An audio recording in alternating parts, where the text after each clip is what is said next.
atau bintang karena DPR. Di DPR nggak setuju sebenarnya. Kalau di DPR nggak setuju, itu berarti belum bisa tuh second kontrak. Nggak mungkin, Pak. Karena untuk mengajukan anggaran itu harus ada tornya. Ada tor. Ada tujuan, sasarannya. Ini mau beli apa dulu? Helikopter pun helikopter apa misalnya? Pesawat apa?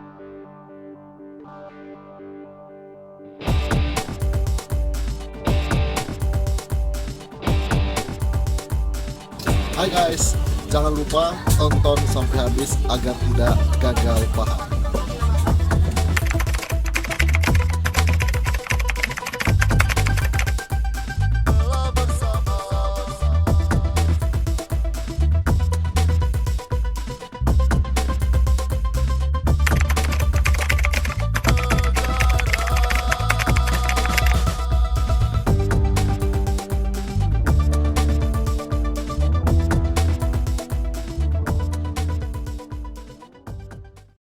Penasihat hukum silakan. Terima kasih rekan tuntut umum. Kami teruskan, izin yang mulia. Saudara ahli, sejak Kepres 80 2003 sudah puluhan kali ya, kalau nggak saya salah, lebih dari 10 kali ya perubahannya. Iya Pak ya? Ya. Nah, sebagai ahli, apa ya penyebabnya selalu berubah-ubah tentang pedoman pengadaan barang dan jasa ini? Ya, pengadaan itu dinamis gitu ya. Sehingga kebutuhan di lapangan ternyata aturan kita selalu ketinggalan gitu. Sehingga kita perlu revisi. Ini pun sedang revisi lagi kan gitu. Jadi aturan itu salah satunya alasannya selalu ketinggalan ya, sehingga direvisi terus. Ya. Jadi sempurna apapun aturan pasti ada kelemahan. Ya. Setuju.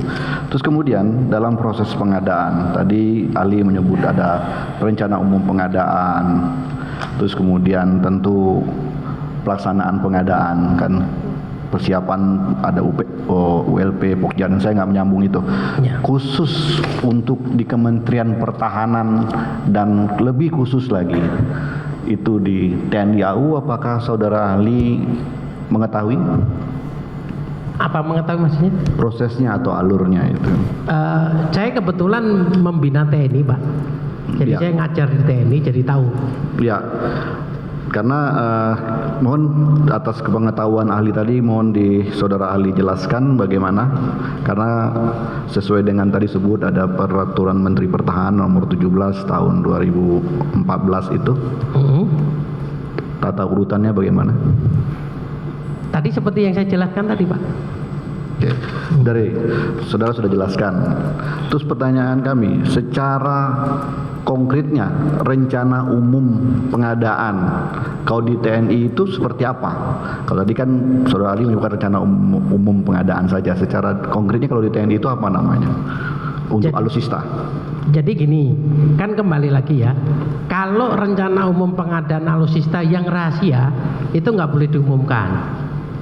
Kita nggak boleh tahu, Pak. Waktu itu saya dampingi Permenhan itu yang rahasia apa? Bapak nggak boleh tahu, Pak. Kalau rahasia, Bapak tahu namanya bukan rahasia gitu ya. Itu yang menentukan Menhan tadi. Makanya kita atur. Silakan Pak Menhan menetapkan yang rahasia yang mana saja. Itu satu. Kalau yang bukan rahasia ya rencana kebutuhannya itu apa? Eksekusinya kapan? Mau dieksekusi kapan? Mau pengadaan? Mau ini ICB, NCB, kemudian ini mau kalau sekarang ini dicadangkan produk dalam negeri atau tidak gitu ya. Ini mau metodenya apa? Mau tender, mau penunjukan langsung harus ditulis, atau mau swakelola. Itu harus diumumkan di sistem rencana umum pengadaan tadi. Apakah saudara ahli pernah mengetahui ada yang disebut dengan adanya operational requirement? Itu spek berarti. Spek ya.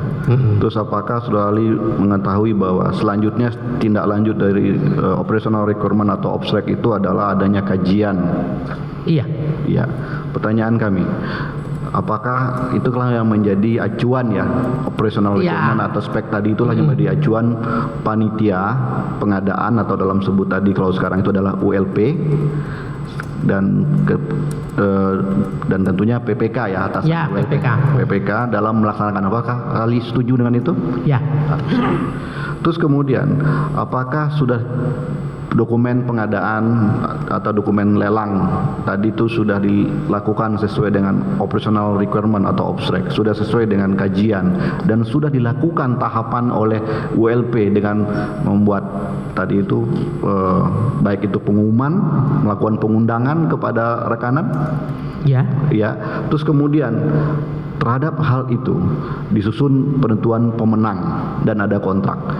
Terhadap seluruhnya itu ada tadi pemenuhan kriteria dan semua itu adresatnya atau pelakunya itu ada di panitia pengadaan atau ada di peserta pengadaan. Kalau tahap tadi perencanaan sampai penetapan pemenang itu ada di pihak user. Pihak user itu PPK, mulai dari PA, KPA, PPK, kemudian panitia lelang, bukan di peserta. Oke, ada di user ya. Jadi pemenuhan kriteria, pemenuhan ketentuan dan seluruhnya itu yang paling tahu itu sudah terpenuhi atau tidak terpenuhi ada di user ya. Ya. Ada di user. Terus kemudian tahap pelaksanaan sudah tentu ada setelah kontrak. Ya. Sudah ada kontrak. Terus dalam pelaksanaan kontrak itu contohnya adalah pembayaran, sistemnya adalah termin. Ya. Terminnya tidak menggunakan uang muka. Tadi saudara Ali mengatakan boleh saja tidak ada uang muka. Terus kemudian termin 1 disebutkan dilakukan pembayaran setelah dilakukan operational control, artinya setelah dilakukan pemeriksaan terhadap operational pengadaan di pabrikan dan ada laporan terhadap operational itu, terhadap productionnya itu, ada production controlnya itu. Bagaimana pendapat Ali bahwa itu sudah dilakukan production control dan dilakukan pengecekan dan berdasarkan berita acara atau dokumen production control itu baru dilakukan pembayaran. Terhadap hal yang demikian bagaimana pendapat Ali? Kalau itu sudah dituangkan di dalam kontrak kesepakatannya ya, termin 1 itu syaratnya harus itu gitu ya, nggak apa-apa. Tidak apa-apa ya, yang penting itu sudah menjadi binding dalam kontrak. Terus kemudian lanjut ke termin berikutnya sampai dalam kontrak disebutkan datangnya barang, dalam hal ini ya barang lah kita sebut, atau alusista, pesawat, datangnya barang terus dilakukan pengecekan, terus kemudian ada temuan. Atas temuan itu sudah dilakukan berita acara penerimaan secara as-is atau diterima secara apa adanya. Bagaimana pendapat Ali tentang hal yang demikian? Nggak boleh. Nggak boleh. Di pengadaan tuh nggak boleh ada penerimaan secara apa adanya. Pokoknya diterima sesuai spek atau ditolak. Ya. Gitu. Sesuai spek atau ditolak? Sesuai spek dalam kontrak ya. Ya. Yang disepakati speknya. Kalau ABCD ya ABC ya udah ABC. Kalau tidak kurang satu item pun nggak boleh diterima. Ya. Itu dalam sebuah kondisi yang saudara Ali sebutkan tadi. Terus ini ada sebuah kondisi bahwa telah dilakukan pemeriksaan, sudah dilakukan internal juga, internal inspektorat, terus juga ada eksternalnya dari BPK dan ada rekomendasi dari BPK bahwa barang tersebut diterima dalam keadaan itu dan pembayaran yang selanjutnya belum dibayarkan juga atau masih disuspend. Bagaimana pendapat Ali terhadap hal ini? Ya kalau di pengadaan tuh mengenal pemberian kesempatan. Kalau misalnya di akhir kontrak nih barang jasa yang diserahkan tidak sesuai spek ditolak nih, kemudian penyedia bisa memperbaiki, dikasih waktu pemberian kesempatan 50 hari Pak, tapi dia didenda keterlambatan per harinya 1 per mil per hari dari total kontrak. Karena kalau itu kita beli mobil kan satu kesatuan, nggak bisa ban saja anu saja kan nggak bisa, itu 1 per mil per hari dari nilai kontrak. Terus saja ternyata 50 hari nggak selesai juga misalnya nih, bisa diberi kesempatan kembali.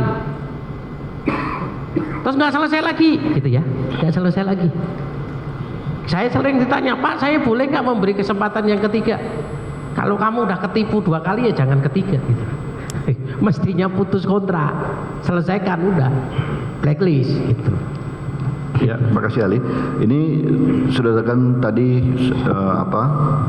dalam pemeriksaan pertama ditemukan ada 14 temuan tidak sesuai kontrak. Terus kemudian diberi kesempatan untuk recovery lah, memperbaiki, dan sudah terbaiki 10, berarti sisa temuan itu tinggal 2. Bagaimana pendapat Ali terhadap hal ini? Masihkah diberikan, dan itu masih dalam rentang waktu kontrak. Kontraknya itu 1 tahun, kontrak awalnya itu adalah 27 Juli 2016, tentu 1 tahun kemudiannya 10 bulan kemudiannya adalah Mei, dan ini barangnya datang di bulan Januari dan perbaikan itu dilakukan di bulan Februari. Bagaimana pendapat Ali? Jadi kalau masih dalam waktu kontrak ya silahkan diperbaiki. Nah, tapi nanti begitu akhir kontrak dia nggak selesai, tadi diberi kesempatan. Kalau nggak selesai ya sudah, putus. Selagi masih dalam kontrak diberikan kesempatan, ya. Itu pendapat Ali ya. Bagaimana pendapat Ali dalam masa kontrak yang masih aktif, yang tadi misalnya saya contohkan kontraknya berakhir di bulan Mei, sedangkan peristiwanya itu di sekitar bulan Februari. Ini barang sudah nggak boleh diapa-apain, dalam konteks mungkin dilakukan penyidikan dan di police line. Hal yang demikian dalam secara pengadaan, administrasi pengadaan bagaimana ya? Jadi gini, kalau di dalam tengah kontrak nih, dalam pelaksanaan kontrak ada pengaduan, ada masukan bahwa ini proses pengadaannya nggak benar, ada KKN misalnya ya, itu PPK wajib memutus kontrak. PPK wajib memutus kontrak. Wajib memutus kontrak. Misalnya ya. PPK tidak melakukan itu, berarti PPK-nya salah. PPK-nya yang salah, kan pendapat Ali ya. Terus kemudian malah ya tadi ada tindakan dari luar gitu, padahal kontraknya masih berlaku nih gitu. Ya kembali lagi, kalau ada tadi ada laporan, ada masukan, pengaduan, ini KKN Pak, ya sudah, harusnya putus kontrak. Tanpa tadi dari sisi supplier nih, dari sisi penyedia, tanpa diberi hak lagi untuk, katanya tadi ada kekurangan 14 item. Enggak, karena kalau KKN ya, kalau ada, belum KKN baru waktu itu. Ya ini tadi kan saya ngomong KKN ya, terjadi pelanggaran prosedur yang nanti merugikan negara, potensi merugikan negara, harus batalin. Gitu Pak. Ya, kalau tidak berarti kan masih dalam kontrak tadi masih ada. Ya, kalau baru tanggung jawab masing-masing kan. Tanggung jawab masing. Terus bagaimana secara aspek hukum pengadaan? Kan sudah ada tadi pembayaran Permen 1, terus kemudian barangnya sudah datang tapi masih dalam kontraknya masih belum berakhir. Terus kemudian kondisinya tadi di stop, itu bagaimana terhadap kondisi uang yang telah dibayarkan dan terhadap barang yang datang itu bagaimana? Jadi kalau ternyata terbukti pengaduan tadi ya, barangnya dikembalikan, uangnya balik. Barangnya kembali, uangnya kembali. Barangnya nggak diterima, dikembalikan ke penyedia, uangnya yang sudah kebayar ditagih kembali. Gitu. Normatifnya gitu ya Pak? Ya. Tapi kalau barang yang tetap tidak dikembalikan, bagaimana dengan? Ya, kalau saya selalu bilang, kalau kamu nggak mau bayar, mutus kontrak, barangnya balikin, jangan dolen gitu. Ya, itu dalam tadi kan kalau nggak mau ya balikin kan gitu. Ya balikin dong. Ya. Bukan kamu nggak mau bayar masa dikuasai, kan dolen namanya. Saya bilang. Itu. Kan nggak dibayar tapi nggak dibalikin juga sisanya. Itu yang saya kadang berkali-kali mengingatkan, barang belum lu bayar, kenapa kamu kuasai? Gitu loh Pak. Ya singkat ceritanya nggak boleh ya begitu. Ya. Itu namanya sewenang-wenang gitu ya. Tegasnya. Itu namanya sewenang-wenang gitu. Sewenang-wenang. Ya. Lanjut kalau rekan kami mulai.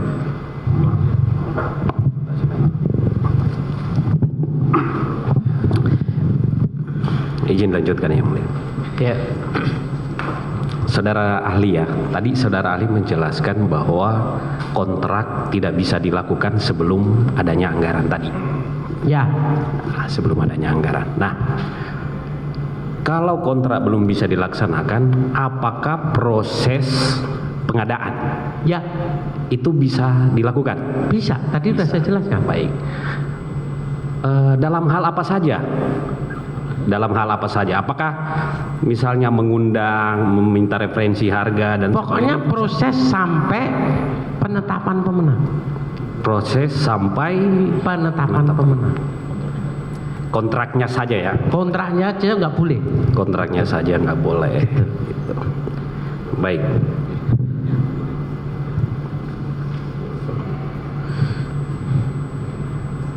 Nah, selanjutnya ahli. Kan proses tadi. Kapan anggaran itu sudah bisa dikatakan tersedia?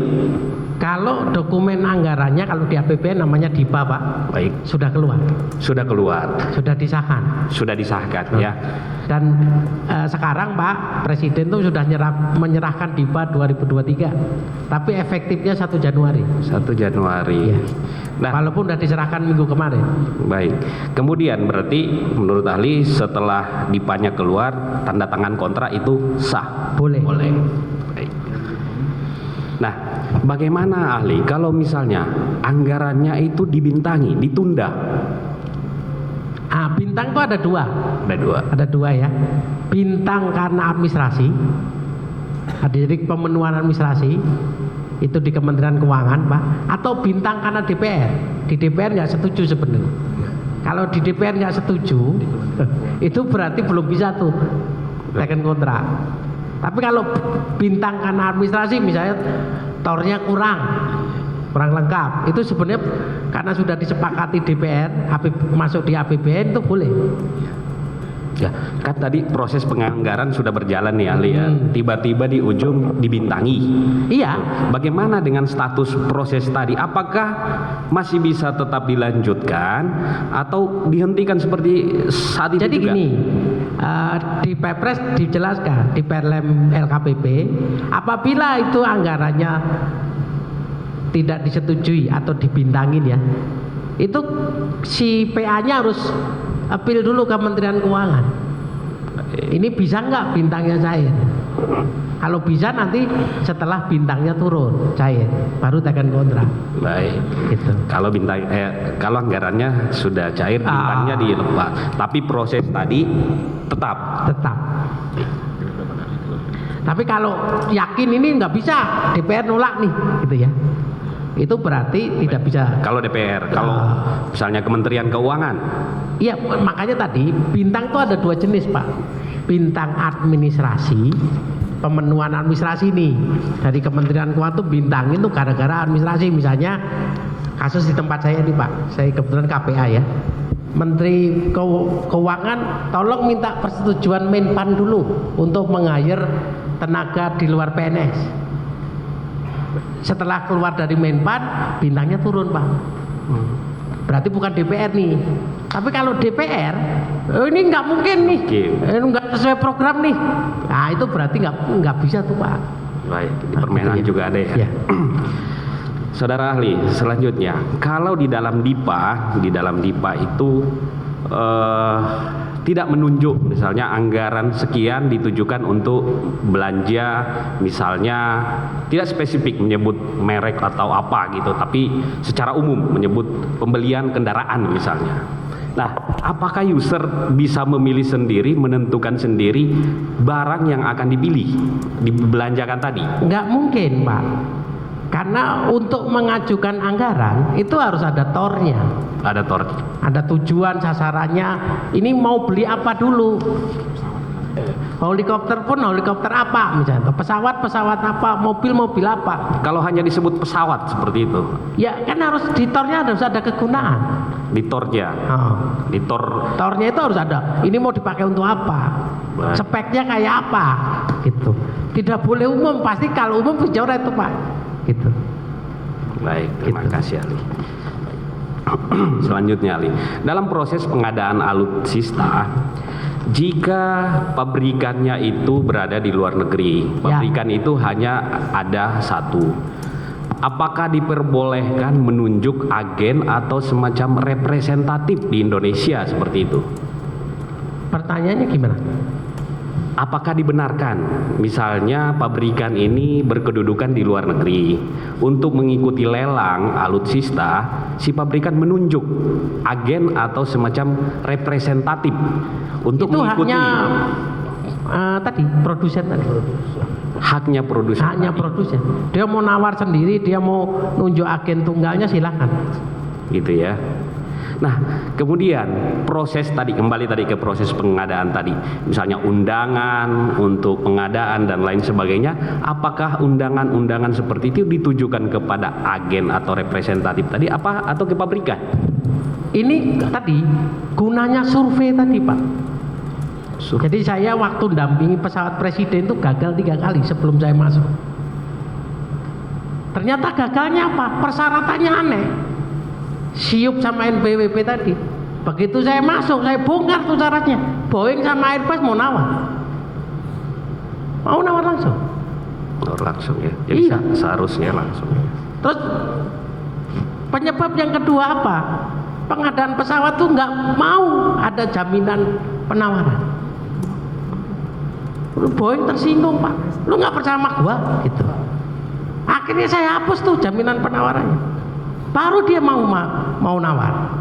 Baik. Jadi tergantung ke pabrik. Itu tadi karena yang asumsi bahwa produsen nggak mau nawar, nggak tentu. Saya banyak sekali tender dampingi produsen langsung yang nawar. Asalkan syaratnya benar sesuai survei pasar tadi. Gitu. Sesuai survei pasar. Baik, ahli, saya lanjutkan. Terkait tadi yang ahli jelaskan terkait pengalaman kerja, gitu, pengalaman kerja. Dalam hal tadi dikaitkan dengan penunjukan agen atau representatif. Nah, pengalaman kerja itu yang disyaratkan di Permenhan, apakah ditujukan ke agen atau representatif tadi atau kepada pabrikan? Ya kalau kita mau undangnya produsen, ya pabrikan pengalaman itunya. Kalau pesertanya yang ikut adalah pabrikan, gitu. Tapi kalau misalnya tadi produsen ini cuma ada satu, Ya. kan? Dia menunjuk representatif tadi. Ya. Nah, terkait dengan pengalaman kerja tadi, apakah mesti dibebankan ke si yang ditunjuk sebagai agen atau representatif tadi? Atau Jadi silakan. kalau satu mestinya tunjuk langsung aja ke produsen gitu loh. Ngapain di tender? Kalau satu, ngapain pemilihan khusus ya? tender gitu? Saya itu kadang bingung orang-orang tuh, kenapa sih harus tender gitu loh? Wong udah tahu penyedia tunggal kok gitu loh. Ini yang saya agak prihatin gitu loh. Kenapa nggak langsung gitu loh? Sehingga nggak perlu orang lain gitu loh. Kalau ada kejadian seperti yang kita ilustrasikan tadi, kemudian karena mungkin salah persepsi dari PPK atau apa, kemudian meminta harus ada dua Itu yang nggak benar. Kemarin ada kasus nih Pak. Kesalahannya apa? Harusnya PL di tender. Kenapa? Harusnya PL lu tender. Nilainya 200 miliar Pak. Bingung kan? Oh itu di atas 200 juta Pak. Loh, kalau penyedia tunggal lu kalau tender malah salah gitu loh. baik. Gitu. Akhirnya syaratnya aneh-aneh tadi. Ya, betul. Syarat. Akhirnya syaratnya lebih. Ya pabrikan ya nggak nawar. Oh syaratnya lebih. Gua nggak punya syarat itu Pak. Gitu kan? Itulah yang kita pengen benahi Pak. Pada PL itu tidak haram. Gitu loh. Gitu. Baik, Ali. Terakhir dari saya, Ali tadi menjelaskan keduduk PA adalah Kemenhan, KPA adalah Kepala Satker atau apa tadi namanya? Kasat gitu. Nah, pertanyaan saya satu, apakah sesama KPA boleh menegur atau meminta menghentikan suatu proses pengadaan di KPA yang lain? sesama KPA boleh. Kalau Bersurat misalnya atau menyurati, meminta Ya, dihentikan. kalau dia tahu ada pelanggaran, mengingatkan boleh. Diingatkan Nah, boleh. apabila apalagi inspektorat misalnya, Ya. nah, itu kewenangan dia untuk segera hentikan nih daripada kebablasan gitu kan, gitu Pak. Tapi untuk meminta dihentikan boleh Ya, atau tidak? ya kewenangannya bukan kewenangan dia, Bukan tapi kewenangan. kalau dia, ini ada informasi nih, tolong dibatalkan nih, gitu. Boleh kalau itu ngasih tahu, Baik. gitu. Terima kasih Ali, dilanjutkan rekan-rekan.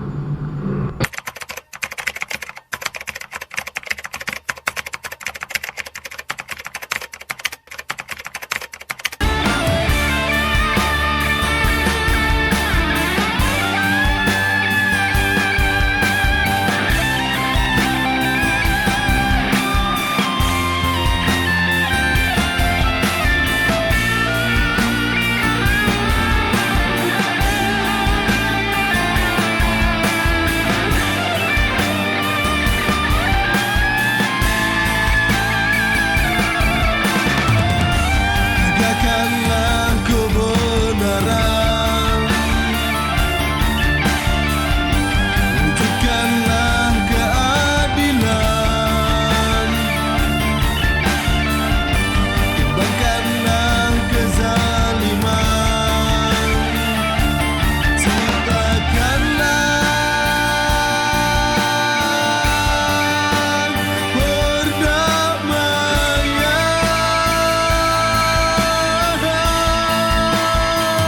Jangan kau takut, Tuhan kan selalu bersamamu, meridhoimu di setiap amar ma'rufmu. Jangan kau takut, Tuhan kan selalu menjagamu, melindungimu di setiap nahi mungkarmu. Jangan kau takut, Tuhan kan selalu bersamamu, meridhoimu di setiap amar ma'rufmu. Jangan kau takut, Tuhan kan selalu menjagamu, melindungimu di setiap nahi mungkarmu, mendampingimu di setiap langkahmu, meridhoimu di selama